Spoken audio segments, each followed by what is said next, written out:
ड्रामे की next episode में आप लोग देखेंगे कि शौकत जिसने अपनी बेटी रुबाब को फारूक नामी इंसान से बचाने के लिए उसकी शादी सिकंदर से करवा दी ताकि उसकी बेटी रुबाब की ज़िंदगी बर्बाद ना हो, वही रुबाब शादी के बाद भी फारूक से मिलती है। पहले तो वो अपने बाप की दी हुई चीज़ों को चुरा कर फारूक को देती थी और अब वो सिकंदर की दी हुई चीज़ों को चुरा कर फारूक को देने की शुरुआत कर चुकी है। वही सिकंदर जो गिफ्ट देता है रुबाब को उसकी बर्थडे पर, लेकिन वो एक्सेप्ट नहीं करती। जब बात में देखता है सिकंदर के रुबाब ने वो कंगन ले लिए हैं तो इस बात पर सिकंदर बेहद खुश हो जाता है और आकर कहता है रुबाब से कि तुमने मेरा दिया हुआ गिफ्ट एक्सेप्ट कर लिया है, तो क्या मैं अब इस बात को ये समझूं कि हमारे रिश्ते में बेहतरी आ सकती है वक्त आने पर। इस बात पर रुबाब सिकंदर से कहती है कि ये तुम्हारी खुश फहमी है, ऐसा कभी नहीं होने वाला। रुबाब जो कि अब भी फारूक के चुंगल में पूरी तरह से फंसी हुई है। फारूक कहता है रुबाब से कि तुम इस तरह करो कि तुम उसे जलील करती रहो, तुम उसे इस तरह से बिहेव करो कि जैसे वो तुम्हारे लिए कुछ है ही नहीं, तुम उसे हमेशा टॉन्ट करती रहो, देखना वो अक थक के तुम्हें खुद ही छोड़ देगा।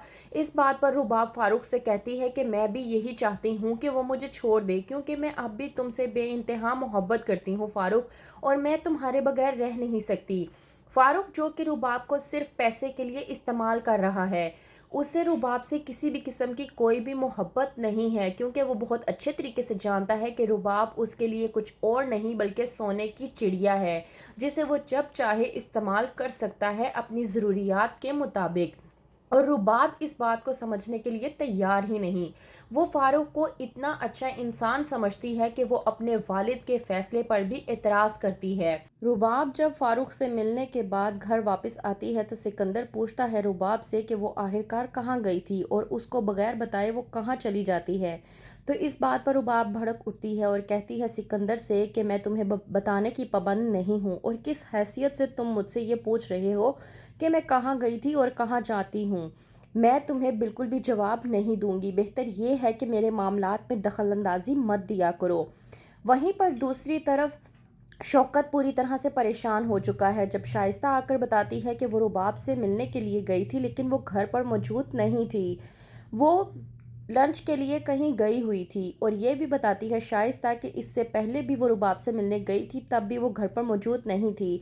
तो इस बात पर शौकत शाइस्ता से कहता है कि मुझे रुबाब के बाहर फिरने या फिर अपनी फ्रेंड्स के साथ कहीं जाने पर कोई एतराज़ नहीं है, अलबत्ता इस चीज़ का डर है कि कहीं वो फिर से एक बार उस फारूक नामी इंसान के चुंगल में मत फंस जाए, क्योंकि पहले भी वो उसकी बातों में आ चुकी है। वहीं पर दूसरी तरफ शाइस्ता जो कि रुबाब से मिलने गई होती है वो कहती है सबीन से कि तुम आखिरकार रुबाब की बर्थडे पर क्यों नहीं आई थी। तो कहती है सबीन कि मुझे गैदरिंग पसंद नहीं है। इस बात पर शाइस्ता सबीन को ताना देते हुए कहती है कि एक एक मुलाकात बेहतर लगती होगी, जाहिर सी बात है सबके सामने तुम किस तरह से बात कर पाती होगी, इसलिए अकेले में मिलना तुम बेहतर समझती होगी। इस बात को सबीन इग्नोर करती है क्योंकि वो नहीं चाहती कि जो नए रिश्ते बने हैं वो एक बार फिर से झगड़े की आड़ में आकर बिगड़ जाएं। लेकिन शाइस्ता इस बात को समझने की बजाय मज़ीद रिश्ते को बिगाड़ने की कोशिशों में लगी हुई है। शौकत से वो बात करने की कोशिश करती है और शौकत जिसको अपनी बेटी की फ़िक्र लगी हुई है वो बस चाहता है कि रुबाब अपने घर में बस जाए। तो क्या होगा आगे, क्या रुबाब अपनी ज़िंदगी को फारूक के हाथों बर्बाद कर लेगी? जानने के लिए देखते रहिए ड्रामा सीरियल चाल।